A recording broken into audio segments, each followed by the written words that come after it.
Welcome back friends. आज हम अपना वर्किंग कैपिटल क्रेडिट असेसमेंट में एक टॉपिक जो मेरा पीछे छूट गया था जब मैं आपको सारा इंपोर्ट और एक्सपोर्ट प्रोसीजर को कवर करवा रहा था। तो बेसिकली उसके ऊपर 4 या 5 वीडियोस मैंने बनाए थे जिसकी मैंने इंपोर्ट एक्सपोर्टर्स को क्या बेनिफिट्स होते हैं, क्या टर्म्स होती हैं एक्सपोर्ट्स की, प्लस क्या क्या स्टेप बाय स्टेप प्रोसीजर होता है एक्सपोर्ट का, जिसमें शिपिंग बिल हो गया, एक्सपोर्ट जनरल मैनिफेस्ट हो गया, बिल ऑफ लीडिंग हो गया, एक्सपोर्ट डॉक्यूमेंटेशन हो गया। ये सारा प्रोसीजर मैंने आपको कवर करवाया था 4-5 वीडियोस के अंदर। तो ये एलसी वाली वीडियो स्टार्ट करने से पहले मैंने ये 4-5 वीडियोस बनाई थी। तो उन 4-5 वीडियोस को बनाने के बाद मैंने आपको फॉरेन के साथ रिलेटेड कुछ प्रोडक्ट्स को समझा दिया। बट मेरे को नीड फील हुआ कि इसमें एक छोटा सा गैप मेरी तरफ से एक ये रह गया कि मैंने एक टॉपिक एक्सपोर्ट के साथ रिलेटेड तो आपको सारा क्लियर करवा दिया, बट इंपोर्ट के साथ रिलेटेड एक चीज छूट गई थी कि जैसे दो तीन चीजें मेन इंपोर्ट प्रोसीजर में बतानी होती हैं। हालांकि उसका हम यूज कहाँ करते हैं क्रेडिट अंडरराइटिंग में, वो इतना ज्यादा ज्यादा यूज में नहीं आता, बट क्योंकि मैंने एक टॉपिक जस्ट स्टार्ट किया हुआ था एक्सपोर्ट्स का, तो मैंने सोचा कि इंपोर्ट वाला पार्ट भी क्यों छोड़ना। तो मैंने एक छोटा सा आज का वीडियो एक बना दिया इसके ऊपर ही, कि ताकि आपको इंपोर्ट प्रोसीजर में ये जो 2-3 चीजें मेन समझने वाली होती हैं इंपोर्ट प्रोसीजर की, वो मैं आपको समझा दूं। तो इसमें जो दो इम्पोर्टेंट इम्पोर्टेंट चीजें हैं समझाने वाली इंपोर्ट प्रोसीजर में, वो तो एक है उनमें इंपोर्ट जनरल मैनिफेस्ट, जिसको हम बोलते हैं आईजीएम, और एक है बिल ऑफ एंट्री जिसको बीओई शॉर्ट फॉर्म में हम बोल देते हैं। तो आज हमने इन दोनों चीजों को समझना है, तो चलिए आज टाइम ना वेस्ट करते हुए इसको स्टार्ट करते हैं। देखिए, कोई भी इंपोर्ट प्रोसीजर है, कोई भी इंपोर्ट प्रोसीजर है, तो आपको ये चीज तो ध्यान में ही है कि हाँ भाई, सबसे पहले तो हमने ऑर्डर को प्लेस करना है। ऑर्डर को प्लेस करने के बाद फिर वहां पे वो जो फॉरेन वाला सप्लायर है, फॉर एग्जांपल ये अमेरिका है, ये अमेरिका है, ये हमारा, यहाँ पे लिक्विड लाइन ड्रॉ कर देते हैं, यहाँ पे एक लाइन ड्रॉ कर देते हैं, ये इंडिया है, ये हमारा सी, एयर या लैंड, जिस वे में भी आपने इंपोर्ट किया है, बाय लैंड इंपोर्ट किया है या बाय एयर इंपोर्ट किया है या बाय सी इंपोर्ट किया है। तो बाय सी हम सोच के चल रहे हैं, राइट। तो जैसे ही आपने यहाँ पे फर्स्ट अपना ऑर्डर प्लेस किया, तो यहाँ पे मैन्युफैक्चरिंग प्रोसेस या जो भी उसने प्रोक्योरमेंट प्रोसेस है, यहाँ के जो सप्लायर है, जो अमेरिका है वो सप्लायर कंट्री है जो सप्लाई करेगा, जो इंडिया है वो इंपोर्टर कंट्री है, इंपोर्ट करेगा। तो मैन्युफैक्चरिंग करेगा। मैन्युफैक्चरिंग के बाद जो मैंने आपको एक्सपोर्ट का प्रोसीजर समझाया था सारा, तो वो एक्सपोर्ट का प्रोसीजर परफॉर्म करेगा, एक्सपोर्ट की कस्टम क्लियरेंस करवाएगा, कस्टम क्लियरेंस वाला प्रोसेस कंप्लीट करेगा, प्लस जो एक्सपोर्ट के डॉक्यूमेंटेशन की चेकलिस्ट थी जो मैंने आपको समझाई थी, आपको याद होगा, एक्सपोर्ट की सारी डॉक्यूमेंटेशन को एग्जीक्यूट करेगा। अमेरिका के लिए तो ये एक्सपोर्ट है, एक्सपोर्ट की सारी डॉक्यूमेंटेशन एग्जीक्यूट करेगा। तो जब सारी एक्सपोर्ट की डॉक्यूमेंटेशन एग्जीक्यूट हो गई, तो यहाँ से वो क्या कर देगा, इसको इसकी शिपमेंट करा देगा, इसकी शिपमेंट करा देगा कहाँ की तरफ, इंडिया की तरफ। तो जैसे ही वो शिपमेंट करा देगा, तो जो ये एक्सपोर्ट डॉक्यूमेंटेशंस हैं जो मैंने आपको सारी डिटेल में समझाई हुई है, बिल ऑफ लीडिंग आता है, इनवॉइसेस आता है, पैकिंग लिस्ट आती है, fumigation certificate, certificate of origin, और भी मल्टीपल डॉक्यूमेंट्स मैंने आपको समझाए हुए हैं। ये यहाँ पे शिपमेंट हो गई, और जो एक्सपोर्ट डॉक्यूमेंट्स की ओरिजिनल कॉपी है, ये बाय एयर कोरियर कर देगा हमारे इंडिया में। इंडिया में जो कस्टमर है, सॉरी, इसका जो इंडिया में इसका कस्टमर है जो इंपोर्ट कर रहा है, इसको ये बाय एयर ये सारे डॉक्यूमेंट्स क्या कर देगा, साइमल्टेनियसली कोरियर कर देगा। ठीक है। जो शिप है उसको तो पहुंचने में 25 से 30 दिन फॉर एग्जांपल लग रहे हैं, ये 30 से 40 दिन लग रहे हैं पहुंचने में। ये मान लो ये आपका जब जैसे ही कोरियर कंप्लीट हुआ, ये 8-10 दिन में आपका ये सारा जो प्रोसेस है, from the date of shipment, ये सारा प्रोसेस कंप्लीट हो जाएगा। तो एक कस्टमर के पास जो सारे ये डॉक्यूमेंट्स हैं इन ओरिजिनल, ये यहाँ पे पहुंच जाएंगे।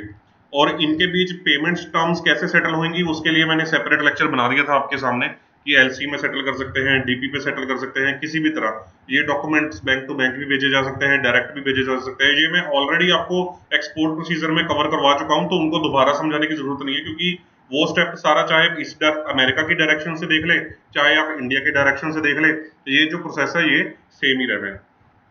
तो जैसे ही यहाँ पे जो शिपमेंट चली जाती थी, तो शिप जो जब ये शिप अमेरिका का सी क्रॉस करती है फॉर एग्जांपल, तो देखिए, मैं अमेरिका में ये प्रोसेस फॉलो होता है कि नहीं होता, ये मैं श्योर नहीं हूँ, बट मैं आपको इस पॉइंट ऑफ व्यू से समझा रहा हूँ कि ये स्टेप बाय स्टेप प्रोसेस क्या होता था। मैंने आपको लास्ट टाइम बताया था कि जब हम इंडिया से एक्सपोर्ट करते हैं, तो जब ये इंडियन सी, मान लो इंडियन सी जब क्रॉस हो जाता है, इंडियन सी की बाउंड्री क्रॉस हो जाती है, तो जो शिपिंग कंपनी है, जो शिपिंग लाइन का इंचार्ज है, वो ईजीएम फाइल करता है।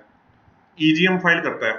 ईजीएम फाइल करता है। ईजीएम का क्या मतलब होता था? Export general manifest. वो जो इंडिया की कस्टम अथॉरिटीज है उनको बताता होता था कि भाई ये गुड्स मैं इंडिया से बाहर लेके जा रहा हूं, तो उसका एक ईजीएम नंबर, उसको ईजीएम नंबर भी गुड्स के ऊपर लग जाता था।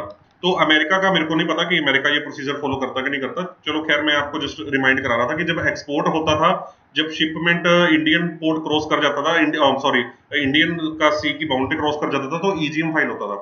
तो अब ये जैसे शिपमेंट चल रही है इंडिया की तरफ, तो इंडिया जब ये पहुंचने वाली होएगी, इंडिया जब पहुंचने वाली होएगी, तो इंडियन बाउंड्री में पहुंचने से पहले, इंडियन बाउंड्री में पहुंचने से पहले, जैसे इंडिया की बाउंड्री निकलने से पहले, निकलने के बाद उसको ईजीएम फाइल करना होता था। यहाँ पे जब वो इंडिया का पोर्ट पहुंचने में उसके 24 घंटे रह गए होंगे, तो इसको क्या फाइल करना पड़ेगा? आईजीएम फाइल करना पड़ेगा। आईजीएम क्या है? Import general manifest. Import general manifest. देखिए, आईजीएम और ईजीएम आप समझ लिए भाई बहन है। जब एक्सपोर्ट होता है तो ईजीएम फाइल करती है शिपिंग कंपनी, जिसमें गुड्स की डिटेल देती है कि कौन सी गुड्स मैं इंडिया से बाहर लेके जा रही हूँ। जब जब लेके आ रही होती है इंडिया में, तो आईजीएम फाइल करती है कि भाई मैं कौन सी गुड्स इंडिया में लेके आ रही हूँ। तो ये आईजीएम किसको फाइल करती है? इंडियन कस्टम अथॉरिटीज को। ऑनलाइन फाइलिंग हो जाती है, कोई फिजिकल डॉक्यूमेंटेशन इन्वॉल्व नहीं है इसके अंदर। तो इंडियन कस्टम अथॉरिटीज को जो शिप है, वो आने से पहले आईजीएम फाइल कर देती है। आईजीएम के अंदर वो सारी गुड्स की डिटेल्स, पैकेजेस की डिटेल्स की, कितने कंटेनर है, क्या क्या पैकेजिंग है, क्या क्या गुड्स हैं, क्या क्या उनके, जैसे यहाँ पे बिल ऑफ लेडिंग जनरेट हुआ होगा, बिल ऑफ लेडिंग, तो क्या क्या उनके बिल ऑफ लेडिंग नंबर है, ये सारी डिटेल्स कस्टम अथॉरिटीज को रिपोर्ट कर दी जाती हैं। तो जब ये, जैसे ये बिल ऑफ लीडिंग भी उन्होंने रिपोर्ट कर दिया, यहाँ पे बिल ऑफ लीडिंग नंबर क्या है, तो ये बिल ऑफ लीडिंग तो आपके पास यहाँ पे भी आया हुआ है ना, इन ओरिजिनल ये बिल ऑफ लीडिंग आपके पास ऑलरेडी बुक कोरियर होके आया था। तो ये बिल ऑफ लीडिंग आपके बिल ऑफ लीडिंग के साथ टैली होता ही होता है, बिल्कुल आपका बिल ऑफ लीडिंग नंबर है। तो ये जो डिटेल्स हैं आपकी, ये साइट के ऊपर अपलोड हो जाती हैं, साइट के ऊपर अपलोड हो जाती हैं। तो आप ये चीज चेक कर सकते हैं कि जो मेरा माल फॉरेन से आ रहा है, उसका आईजीएम नंबर बन गया कि नहीं बन गया, उसकी आईजीएम डिटेल्स जनरेट हो गई हैं कि नहीं हो गई हैं, राइट। तो ये आईजीएम डिटेल्स आप चेक कैसे करेंगे? From bill of lading. अगर आपने बाय सी इंपोर्ट किया है तो बाय बिल ऑफ लेडिंग, अगर बाय एयर इंपोर्ट किया है तो बाय एयरवे बिल। ठीक है, तो ये बिल ऑफ लेडिंग के साथ लिंक्ड हो जाते हैं।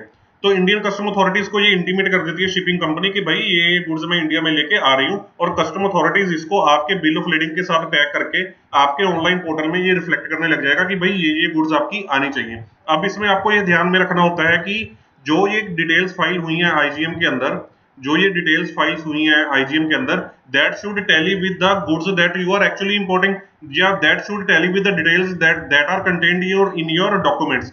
जो आपके पास ये ओरिजिनल डॉक्यूमेंट्स आए हुए हैं ऑलरेडी यहाँ पे, और ये जो आईजीएम में बिल ऑफ लीडिंग के ऊपर जो डिटेल्स पंच हुई हैं इंडियन कस्टम अथॉरिटीज को, ये डिटेल्स आपकी टैली होनी चाहिए। अगर कल को आपकी इन डिटेल्स में फर्क आ गया, तो ये आईजीएम को करेक्ट कराना पड़ेगा, अगर आईजीएम में गलती है तो। नहीं तो बहुत लंबा प्रोसीजर और फंसने वाला काम, दिक्कत वाला काम हो जाता है, और क्लरिकल काम काफी इन्वॉल्व हो जाता है इसके अंदर। तो इस चीज का बड़ा ध्यान रखना होता है कि पहले तो आपको ये ध्यान रखना है एज एन इंपोर्टर कि आपका आईजीएम नंबर लग गया कि नहीं लग गया। ठीक है, अगर आईजीएम नंबर लग गया है तो that should reflect the correct details of the goods that you are receiving. ठीक है, तो मैं आपको एक बार आइसगेट की साइट ओपन करके ये चीज का प्रोसेस दिखा देता हूँ। प्रोसेस नहीं, मतलब मैं ज्यादा डिटेल में नहीं बता पाऊंगा, तो मैं आपको दिखाता हूँ कि एक चीज को कैसे चेक करते हैं। देखिए, आइसगेट की वेबसाइट ओपन करते हैं। नेट थोड़ा स्लो है, माफ कीजिएगा। तो देखिए, आइसगेट की साइट हम ओपन करते हैं। आइसगेट की साइट ओपन कर ली।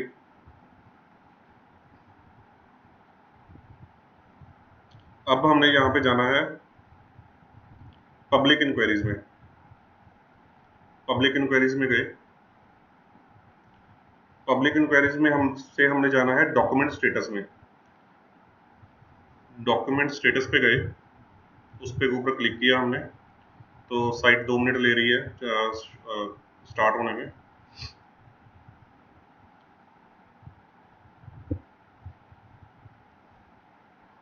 डॉक्यूमेंट स्टेटस पे क्लिक करके, एक सेकंड, एरर दिखा रहा है।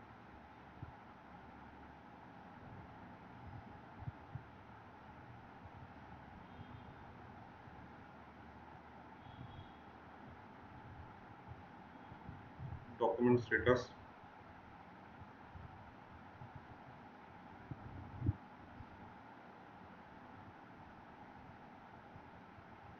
आई थिंक साइट में शायद थोड़ा बहुत कुछ इश्यू चल रहा है।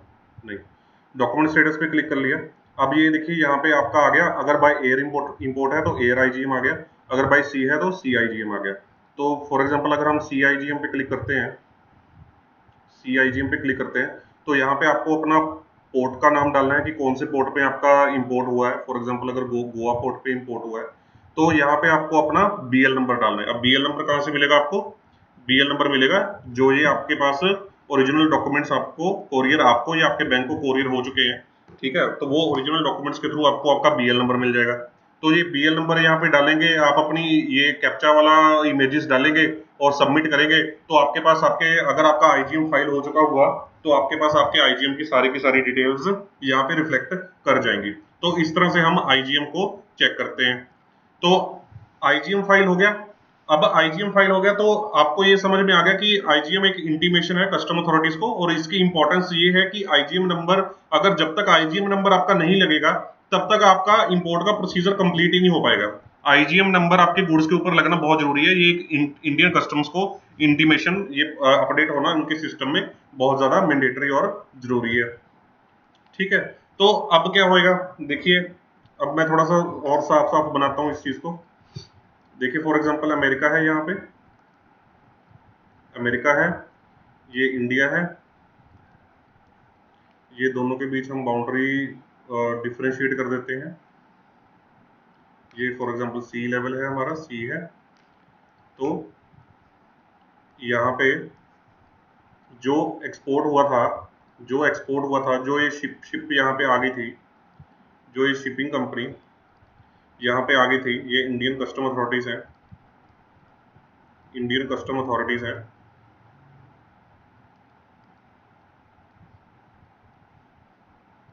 जो एक्सपोर्टर ने डॉक्यूमेंट्स भेजे थे, वो डॉक्यूमेंट्स आपके पास, एक्सपोर्ट डॉक्यूमेंट्स इन ओरिजिनल आपके पास अवेलेबल हैं, जिनमें पैकिंग लिस्ट है, इनवॉइस है, बिल ऑफ लीडिंग है, इन ओरिजिनल आपके पास आ चुके थे ऑलरेडी, शिपमेंट आने से पहले ही आ चुके थे आपके पास, ही आपके बैंक के पास। तो इन्होंने क्या फाइल कर दिया था, यहाँ पे आईजीएम फाइल कर दिया था। ठीक है, तो यहाँ पे आईजीएम फाइल कर दिया इन्होंने, कस्टम अथॉरिटीज को इंटीमेट कर दिया। अब आप क्या करेंगे, अब आप अपने सीएचए को कांटेक्ट करेंगे, कस्टम हाउस एजेंट, ये भी मैं आपको बता चुका हूँ कौन होते हैं। कस्टम हाउस एजेंट को आप कांटेक्ट करेंगे, उसको बताएंगे कि भाई मेरा माल इंपोर्ट होके आ रहा है, तो कृपया करके मेरा जो इंपोर्ट प्रोसीजर है वो आप कंप्लीट करा दीजिए। देखिए इंडियन कस्टम अथॉरिटीज को तो पता नहीं है कि आपका माल कोई इंपोर्ट हो रहा है या आप कौन है कौन नहीं है, ठीक है, या आपने माल छुड़वाना भी है या नहीं, उनको क्या पता। तो सीएचए को आपने इंटीमेट किया, उनको बताया कि भाई ये मेरा माल इंपोर्ट हो रहा है, ये उसकी पैकिंग लिस्ट है, ये उसका इनवॉइस की डिटेल्स हैं, ये उसका बिल ऑफ लीडिंग की डिटेल्स हैं, आपने सीएचए को बता दिया। अब सीएचए क्या करेगा, सीएचए इंडियन कस्टम अथॉरिटीज के पास एप्लीकेशन लगाएगा, एप्लीकेशन फाइल करेगा कि भाई जो ये गुड्स इंपोर्ट होके आए हैं, इनकी ये डिटेल्ड इंफॉर्मेशन है, डिटेल्ड इंफॉर्मेशन देगा उनको कि ये डिटेल्ड इंफॉर्मेशन है, ये गुड्स हैं, ये इनका एचएसएन कोड है, ये कंजाइनर है, ये कंजाइनी है, ये बिल ऑफ लीडिंग है, ये पैकिंग डिटेल्स हैं। वो ये डिटेल्स कहाँ से पिक करेगा, इन सब चीजों से जो आपके पास एक्सपोर्ट डॉक्यूमेंट्स आए थे, इन सब चीजों से वो डिटेल्स पिक करके एक एप्लीकेशन फाइल करेगा इंडियन कस्टम अथॉरिटीज को, अपनी इंटेंट बताएगा कि भाई ये जो गुड्स हैं हम इन गुड्स को लेके जाना चाहते हैं, बिल ऑफ, इसको जो एप्लीकेशन है, इस एप्लीकेशन को हम क्या बोलते हैं, बिल ऑफ एंट्री। इस एप्लीकेशन को हम लोग क्या बोलते हैं, bill of entry. Bill of entry means इस गुड्स की एंट्री हुई है, तो हम इसके रिगार्डिंग आपके पास एप्लीकेशन लगा रहे हैं कि ये गुड्स हमारी हैं, इन गुड्स के ऊपर हमारा हक है, तो हम इन गुड्स को छुड़वा के लेके जाना चाहते हैं, जो भी आप करना चाहते हैं वो चीज यहाँ पे आप बताना इंडियन कस्टम अथॉरिटीज को जरूरी है। ठीक है, तो इंडियन कस्टम अथॉरिटीज के पास जब ये चीज आ जाएगी तो इंडियन कस्टम अथॉरिटीज क्या करेंगी कि जो आपकी एप्लीकेशन डिटेल्स हैं, यानी कि जो आपकी बिल ऑफ एंट्री डिटेल्स हैं और जो आईजीएम डिटेल्स हैं, उनको क्रॉस चेक कर लेगी एक बार कि हाँ भी ठीक है, ये दोनों डिटेल्स टैली कर रही हैं, कोई डिफरेंस नहीं है। तो गुड्स की कस्टम का जो इंस्पेक्टर है वो गुड्स की वेरिफिकेशन कर लेगा। गुड्स की वेरिफिकेशन करके जो जो जो वो ड्यूटी असेसमेंट होगी, जो फाइनल ड्यूटी असेसमेंट होगी, वो ड्यूटी असेसमेंट आप पे कर देंगे। जो भी ड्यूटी असेस होगी वो आप पे कर देंगे। वो पे कर देंगे तो उसके बाद आप अपने गुड्स को छुड़वा के वहां से अपने घर, फैक्ट्री में या घर पे लेके जा सकते हैं। तो इस तरह से प्रोसीजर स्टेप बाय स्टेप छोटा थोड़ा थोड़ा रहता है। अब इसके बीच में क्या क्या प्रोसेसेस इन्वॉल्व होते हैं, मैं वो थोड़ा सा वो भी बता देता हूँ आपको ब्रीफ में। देखिए, जो आपने एक्सपोर्ट इंपोर्ट किया है यहाँ पे, जो शिपिंग कंपनी माल लेके आई है आपका, इसको भाड़ा भी तो देना है, फ्रेट भी तो देना है इसको। या तो देखो, आपने अपने एक्सपोर्टर के साथ ये टर्म्स की हुई है कि भाड़ा जो है वो एक्सपोर्टर देगा। अगर ये एक्सपोर्टर के साथ इस तरह की टर्म्स नहीं है, आपकी भाड़े वाली टर्म्स नहीं है, तो आपने देना है भाड़ा। तो ये शिपिंग कंपनी को आपको सबसे पहले जो शिप से माल उतरवाने से पहले, अनलोडिंग करवाने से पहले शिपिंग से, आपको इनका भाड़ा देना पड़ेगा। इनका जब आप भाड़ा दोगे तो ये आपके जो बिल ऑफ लीडिंग है उसके ऊपर एक इंडोर्समेंट कर देते हैं। अगर बिल ऑफ लीडिंग के ऊपर इंडोर्समेंट नहीं की तो आपको एक क्लियरेंस सर्टिफिकेट काइंड ऑफ दे देते हैं। क्लियरेंस सर्टिफिकेट इशू कर देते हैं कि हाँ भाई, इसके सारे जो हमारे ड्यूज हैं शिपिंग कंपनी के, वो पेड है। शिपिंग कंपनी का दे दिया, फिर शिपिंग कंपनी ने यहाँ पे पोर्ट पे माल अनलोड कर दिया। फिर यहाँ पे जो पोर्ट अथॉरिटीज हैं या डॉक अथॉरिटीज जो हैं, इनको उनके डॉकिंग या पोर्ट के चार्जेस भी पे करने होते हैं। तो इनको ये इनके डॉकिंग चार्जेस, पोर्ट चार्जेस पे किए, तो ये भी आपको एक एनओसी इशू करेंगे काइंड ऑफ, या रसीद इशू करेंगे कि भाई हाँ भाई, आपने ये चार्जेस पे कर दिए हैं। तो कुल मिला के क्या हो गया कि एक तो शिपिंग कंपनी से फ्रेट पेड हो गया, फ्रेट पेमेंट का प्रूफ हो गया आपके पास। एक आपने जो पोर्ट के जो चार्जेस हैं, पोर्ट के चार्जेस पे कर दिए, उसका प्रूफ हो गया आपके पास। प्लस आपके पास जो एक्सपोर्ट के जो डॉक्यूमेंट्स हैं इन ओरिजिनल, ये आपके पास आ गए सारे। तो ये आपका ये एक स्टेप कंप्लीट हो गया, और ये प्रोसीजर आपका कंप्लीट हो गया कि आप फुली गुड्स को छुड़वाने के बिल्कुल हक में हैं इस टाइम। तो इसके बाद आपका बिल ऑफ एंट्री भी कस्टम के पास फाइल हो गया। तो बिल ऑफ एंट्री जब कस्टम के पास फाइल हो गया, कस्टम ने क्रॉस वेरीफाई कर लिया, गुड्स की वैल्यू को एडजस्ट कर लिया, उसके ऊपर गुड्स की ड्यूटी को एडजस्ट कर लिया, तो फिर उसके बाद आप अपनी ड्यूटी पे कर देंगे। ड्यूटी पेमेंट कर देंगे, तो फिर आप उसके बाद अपना गुड्स को छुड़वा के घर लेके जा सकते हैं। तो देखिए, अगर जो ये बिल ऑफ एंट्री है, अब आप पूछेंगे कि ये बिल ऑफ एंट्री आईजीएम के पहले भी फाइल हो सकता है, तो बिल ऑफ एंट्री को आप आईजीएम आने के पहले भी फाइल कर सकते हैं। बट जब तक आईजीएम नंबर आपकी गुड्स के ऊपर नहीं लगेगा, तब तक आपका bill of entry full and final या रेगुलराइज्ड नहीं माना जाएगा। जब तक आपका आईजीएम नंबर उसके ऊपर नहीं लगता। बिल ऑफ एंट्री आप पहले भी फाइल कर सकते हैं।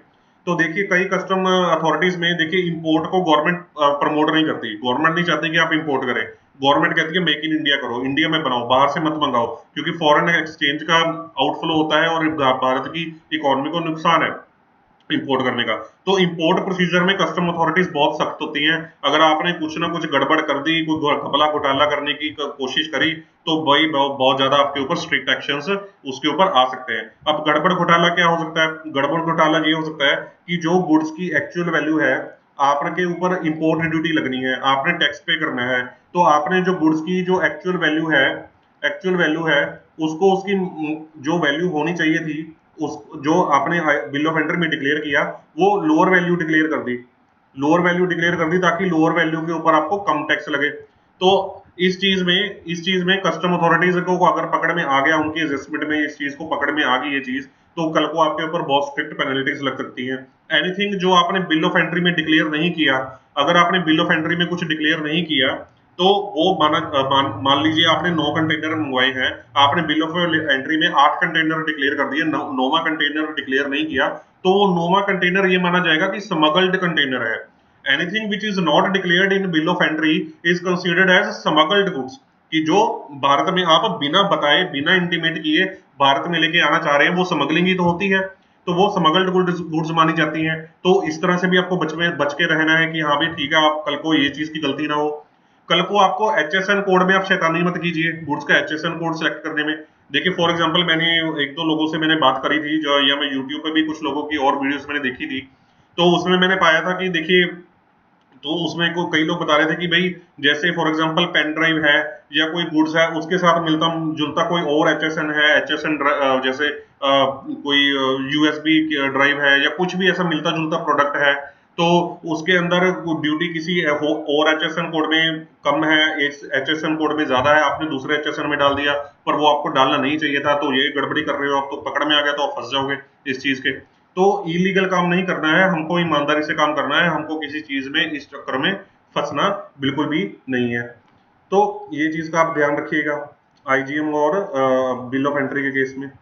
तो और इसके अलावा क्या चीजें होती हैं देखिए, और इसके अलावा क्या चीजें होती है देखिए, मैं और बताता हूं आपको। जो ये आप बिल ऑफ एंट्री फाइल करते हैं, जो ये बिल ऑफ एंट्री फाइल करते हैं, ये बिल ऑफ एंट्री भी कई प्रकार का होता है। जो ये बिल ऑफ एंट्री आप फाइल करते हैं, मैं इसको ना एक बार सारा ही रेज कर देता हूँ ताकि मैं थोड़ा सा आपको क्लियर समझा पाऊँ। जो ये आप बिल ऑफ एंट्री फाइल करते हैं, ये भी कई प्रकार का होता है bill of entry. Bill of entry अगर आप कोई ड्यूटीएबल गुड्स मंगवा रहे हैं, ड्यूटीएबल गुड्स मंगवा रहे हैं यानी कि जिनके ऊपर टैक्स लगना है, उनके लिए बिल ऑफ एंट्री का फॉर्मेट थोड़ा सा अलग है।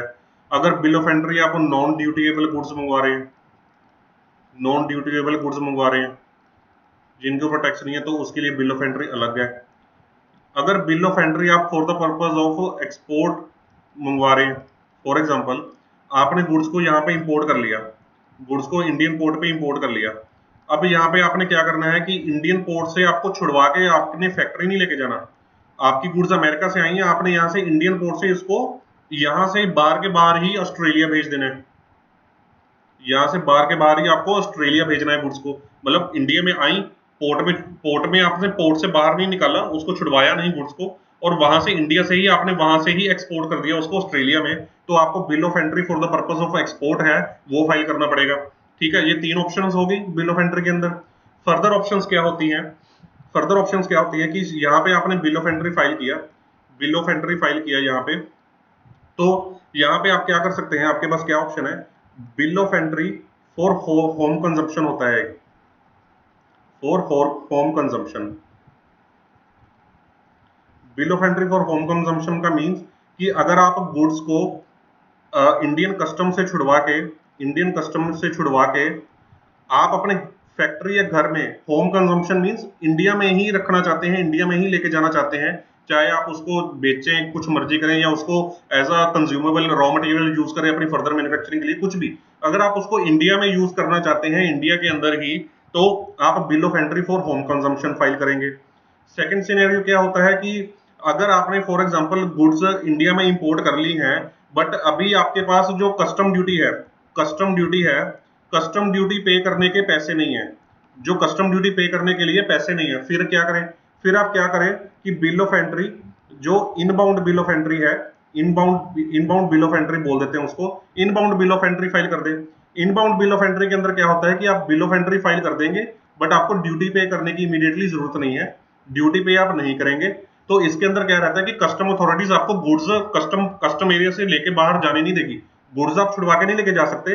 कस्टम अथॉरिटीज आपकी गुड्स को क्या करेंगी, जो इंटरनल उनके वेयर हाउस है कस्टम के, इंटरनल वेयर हाउसेज, उन वेयर हाउसेज में आपकी गुड्स को स्टोर कर देंगे, उन गुड्स में आप गुड्स आपकी वेयर हाउस में स्टोर कर देंगे। ये वेयर हाउस कस्टम एरिया का ही पार्ट होता है, कस्टम एरिया होता है, इन वेयर हाउस से आप तब तक नहीं छुड़वा सकते जब तक आपने ड्यूटी ना पे कर दे। ठीक है, तो इंटरनल वेयर हाउस में वो स्टोर कर देंगे, तो जब आपके पास ड्यूटी पे करने के पैसे आ जाएं तो आप ड्यूटी को पे कर दीजिएगा, ड्यूटी को पे कर दीजिए और अपने और आप इंटरनल वेयर हाउस से छुड़वा के गुड्स को लेके जा सकते हैं। तो जब आपको इंटरनल वेयर हाउस से गुड्स को छुड़वाना हो तब आपको एक और बिल ऑफ एंट्री फाइल करना पड़ेगा, जिसको बिल ऑफ एंट्री को बोलते हैं हम exbond bill of entry, exbond bill of entry. तो ये बिल ऑफ एंट्री जब कस्टम इंटरनल वेयर हाउस में डालना हो तो इनबाउंड होता है विदाउट पेमेंट ऑफ ड्यूटी। जब आप ड्यूटी पे करके इसको छुड़वा के इंटरनल वेयर हाउस से छुड़वा के अपने घर लेके जाना चाह रहे हैं, तब आपको जो एक्सबाउंड बिल ऑफ एंट्री जो है आपको फाइल करना पड़ेगा। तो ये कुल मिला के ये इंपोर्ट के अंदर इन दोनों चीजों का रोल रहता है, इन दोनों चीजों का प्रोसीजर रहता है। तो एक जो सैंपल बिल ऑफ एंट्री है आप देख लीजिएगा, तो ज्यादा डिटेल में नहीं जाऊंगा मैं इन चीजों के। देखिए ये एक सैंपल फॉर्मेट मैंने आपके सामने रखा हुआ है। बिल ऑफ लेडिंग का नंबर है, डेट है, पोर्ट ऑफ शिपमेंट है, वेसल का नेम है, सारी इंपोर्ट का आई इंपोर्टर का आईसी कोड है, सीएचए का कोड है, पोर्ट का कोड है, गुड्स की सारी डिस्क्रिप्शन है, उनका कोडिंग वगैरह है, वेट है, मेजरमेंट है, ड्यूटीज की कैलकुलेशंस हैं, custom duty, additional duty, IGST, ये सारी चीजों की कैलकुलेशंस यहाँ पे दी हुई हैं। तो ये बिल ऑफ एंट्री देखिए, bill of entry for home consumption है, bill of entry for home consumption है। तो इस तरह से ये चीजें सारी वर्कआउट करती हैं आपके कस्टम अथॉरिटीज के अंदर। ये बिल ऑफ एंट्री ये जो सारे हैं, ये कोई पहले की तरह फिजिकल नहीं जाते, ये सारे अब ऑनलाइन पोर्टल पे आईसीएट की वेबसाइट पे फाइल हो जाते हैं। और ये सारी चीजों की आपको चिंता करने की जरूरत नहीं होती। ये सीएचए जो है आपकी अपनी सर्विस की फीस लेके आपके बिहाफ पे ये सारी चीजें फाइल कर देता है, राइट। तो आई होप कि आपको ये जो मेरे को जो गैप लग रहा था इंपोर्ट प्रोसीजर समझाने का, तो मैंने ये इंपोर्ट प्रोसीजर का जो दो तीन इंपॉर्टेंट चीजें होती हैं वो आपको कवर करवा दी हैं इसके अंदर। तो जो नेक्स्ट स्टेप है, तो वो हम नेक्स्ट आपको संडे में मिलने वाले हैं, तो नेक्स्ट वीडियो के साथ। तो आप बने रहिए इस चैनल के साथ, ज़्यादा से ज़्यादा शेयर कीजिए इस चैनल को, वीडियोस को देखते रहिए। तो मैं आपसे अभी नेक्स्ट संडे मिलूंगा। Thank you.